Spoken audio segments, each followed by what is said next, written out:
Això anirà molt bé per explicar una miqueta el recorregut que farem ara a partir d'aquesta estona. Aquí al Solsonès som pioners en vinyes. Tenim 11 varietats diferents, només plantades amb 4 hectàrees i mitja. En funció de cada carrer treballem diferent. Un carrer sí, un carrer no, treballem amb cobertes vegetals.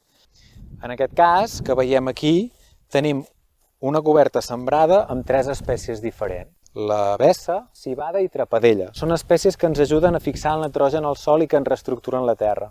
Generalment, com que són terres molt treballades i nitrogenades, no aportem més fems a l'hora de la plantació perquè ja tenen un contingut de matèria orgànica i nutrients bastant elevat. Estem als 2,5 de matèria orgànica per plantar. El tipus de sòl que tenim és un tipus de sòl molt calcari. És una textura que és més franca llimosa que no pas argilosa. Llavors hi ha carrers sembrats, però també hi ha carrers que deixem que surtin les herbes, diguéssim, adventícies autòctones. S'ha de saber gestionar l'herba, no val deixar l'herba i ja està. Per exemple, cal conèixer molt bé quan és l'hora de segar-la, tenint en compte la competència que pot generar el cep. Just abans de ploure o just després de ploure, el que farem serà segar aquesta coberta per intentar que aquesta aigua que ens ha caigut quedi preservada a la terra i no se l'emporti tota aquesta herba. O sigui, per una banda, quan segues, la planta el que fa és desprendre's d'una part de les seves arrels.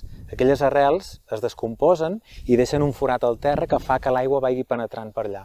I per altra banda, tenim un mulching, que el que generem com una capa de material vegetal sec que impedeix que el sol piqui directament a la terra i se'n vagi l'aigua.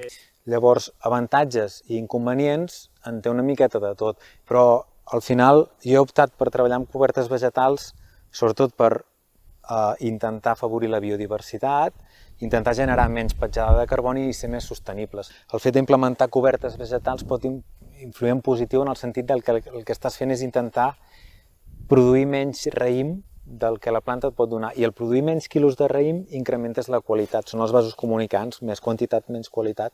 Aquí podem veure que és una miqueta la mateixa filosofia que hem implementat a baix, però en una altra terra diferent, que estan molt a prop, però ja són diferents. Aquí hem sembrat trapadella, només, i les restes de poda, que no n'hem parlat, però evidentment les restes de poda van al carrer i després es trituren per incorporar aquest carboni al sòl.